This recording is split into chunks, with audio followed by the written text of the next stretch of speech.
Egaani waa'een distaaginaa tokko moo gidduu kana mata duree guddaa ta'eera. Dhugaa dubbachuudhaaf lafa kana irratti suma dhugumaa isinitti himuudhaaf lafa kana irratti wanti argachuudhaaf ulfaatu inni guddaan diimokiraasii taane jechuudha. Namarraati argachuudhaaf diimokiraasii taane wanti baay'ee cimu sabiskiraayibaridha. Sabiskiraayibarii argachuudhaaf ati nama carra qabeessa akka distaaginaa ta'uu qabdu. Gadda distaaginaan hin ka'ee distaaginaa jedhee amma eekanti sirbaafiira. Eekan isayyuu distaaginaadhaaf mangaagaa ta'eefiiti. Akkaataan itti sirbu tokkummaa agartaniitu nyunyadha eekanee jechuudha. Ani as jala tagziiniyaa waxxaratee jira ta'ee hin barree waa jala kaa'atee jira ta'ee hin barree garuu ati carraa qabaattee naan rabbi feemasii fuudhee mangaagaa sii godha. Carraa qabaadhu ati kan sabiskiraayibarii haasofta. Egaa xumura irratti waa'ee amma kan obboleessi keenya ittiin beekamu waa'ee cabsuuti. Waa'ee hin cabaati. Wanti inni irraanfadhe tokko maali barreeffama kana dhiyeessuudhaaf eddan fuudheeti barreeffama akkasii barreessee hin beeku. Ati manaa kootu gulaala. Annan barreessaadha manaa koo gulaala. Ishee kana keessaa baasi. No ishee kana keessaa baasi. Tuma isheen akkasinaan jettu barreeffaman daqiiqaa 10 qabadhee dhufee sakandii 10 itti ganna jalaa bu'e. Ammayyuu wantoota tokko kanan dubbataa jiru har'a soomii buluu wanti dhufu hin jiru deeman dubbisaa jira malee wantooti baay'een as keessaatiin na jalaa babbaafamanii turanii har'a agabuma buluudha. Agabuu buluu jechuun kan biddeenii jechuudha waan biraan jedhan. Wantooti baay'een keessaa babba'aniiru feesbuukii irratti jechuudha. Duraan baay'een barreessan ture wantoota tokko akkuma Dr. Naafiyaar kanaatti ergan dhowwame booddee na ilaaltee atis Dr. Naafiyaaris tokkuma waan taataniif dhimma mataa keetti hiittee na gadhiifte akkuma sangaa abdaariidhaaf gadhiisanii hiiktee na gadhiifnaan inni amma waa'ee cabsaa waan tokkoon dubbadha. Yeroon dubbadhu garuu dhuguma dubbachuu fi safuu cabsuudhaaf miti.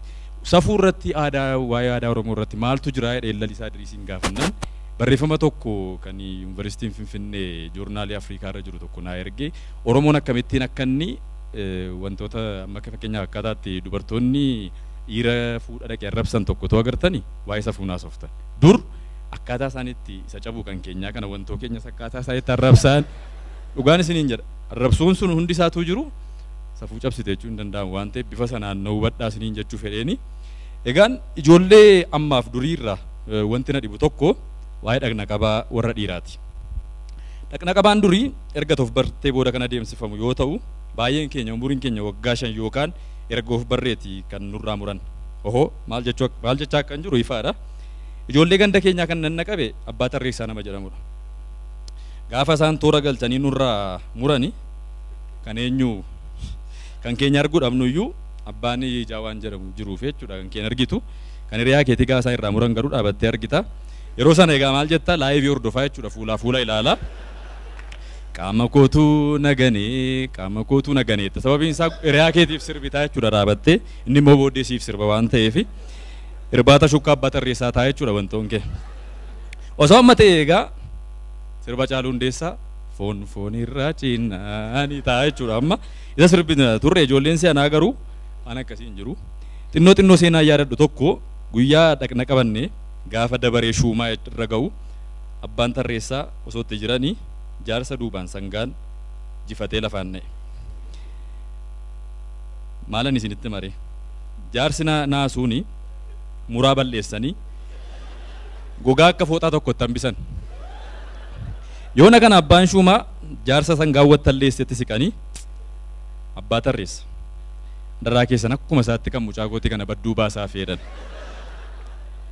Abbaan tarreessaas sagalee isaanii sangaan edda jifatee booda hafuura sassaabbachaa dhiisi haa taa'u barra qorri cimee ittiin qora dandamata jechuu isaanii dhageera.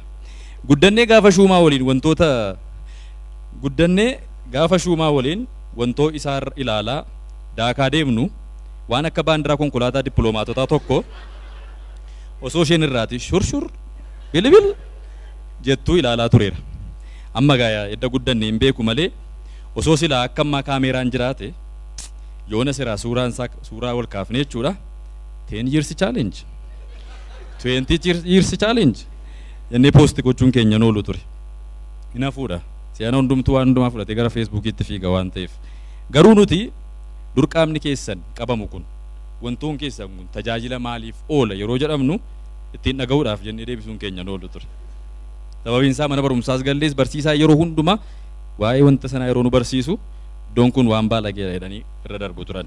Keessumaayyuu barsiiftuu Maartaan waldaadha tajaajilaa gatii ta'anii fi yuunitii sadaffaa qaama saalaa jedhamutu nun barsiisin darbuu isaa hin yaadadha. Nuti gaa faayidaa isaa kaleessa barre. Amma hoo ijoolleen ammaa gooftaa ko Dr. Naafiyaar Faasa kana beeku fakkaata. Dafaatu ijoolleen nanna of hin barin nanna qaba. Tu ijoolleen of hin barin nanna qaba jedhanii kan isaan beeksisa hojjetaniif isa kanaaf natti fakkaata. Ijoolleen si'anaa waggaa 5 taatee jennaani ofitti nama buttu. Osoo ijoolleen si'anaa waggaa 5tti dhanna qabamti ta'ee keessaa durbatu dhaqee qabataanaani intalli qabuudhaatti ofii qabamtee galuun ishee beekamaa. Osoo dhuma warra ammaa of baranii qabatanis boca isaa kan rifeensa isaanii sana calli jedhanii salphaatti waan fudhatan natti hin fakkaatu. Doktaritti siqanii doktar akkuma rifeensa kootii waan tokkos balaatolii naaf sirreessi. Naanii naaf sirreessi. Beekaamiin naaf sirreessi jedhanii dubbachuun isaanii waan oolumin. Kan beekaam jechuun immoo jalqaba kan sirreeffate shuumaadha. Peendulamee jechuudha. Maal akka sariifachuun yeroo keenya waan hunda kan nuti itti dabarsinu kubbaa taphachuu irratti. Ijoolleen si'anaa kubbaa waan jedhamu hin beektu. An kan na dhibu gara haadhaa keessatti baranii bahu ta'ee hin beeku. Mucaa daa'ima xinnoo dhiira harma haadha isaatii tunnoodhaa yeroo gaafa argitu guntuta xinnoo ishee argennaan harma haadhaa dhiise jechuun isaanu. Dubbii si'anaa kana yoom akkasumatti irra darba wayya. Yaada safuun kun oduun miti hojiin akka hin cabne eeguun baay'ee barbaachisaadha. Amma mucaan waggaa 12 akkuma abbaan cabsaa jedhe osoo kee jalaa cabe maal godhu? Akkuma piroojeektii daandiiwwan biyya keenya yeroo malee tajaajilli isaa addaan cite jechuu miti. Kanumadha. Oromummaan Oromoo safuuf aadaa eeggachuun tolaa of eeggadhaa jechuu barbaadeen. Walumaa galatti yeroo ta'e tokko Oromummaa itfa. Isa tokko jedhanii qolachuuf gaariis ni ta'a. Oromummaan illee salphaatti hin badu. Sababiin isaas Oromummaan salphaatti hin badu. Kan inni salphaatti hin banneef ammoo dhiiga goototaan malee irsaasii waan hin barroofneef.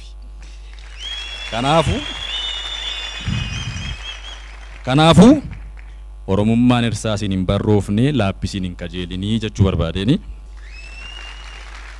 Yeroo dhiyoos hojiiwwan promooshinii tokko hojjechuu eegaleera. Maarree hojii beeksisaa kana iskiriiptii isaanatu barreessa ta'ee jennaan walaloon keessa bubbuusa. Kanan yaadadhu hojiin koo tokko hojiin jalqaba hojjedhe kan kiliinika Dr. Naafiyaar Geetuu faaya fayyaa jedhamuuti.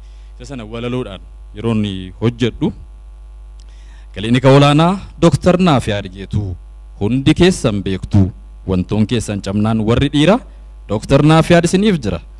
Keessumaayyuu shamarran yeroo isin qaqqabu harki Dr. Naafiyaar Geetuu harka haadhoo ofii isinitti fakkaate isaan dhidhibamaa waan jirtan seetu.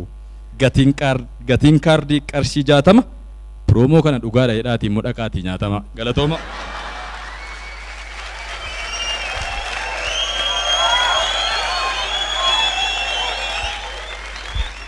Amma egaa sila yeroon dhufe amma yeroon buufedhu kana jechuun xumurri keessana bareedu jechuudha. Galatoomaa.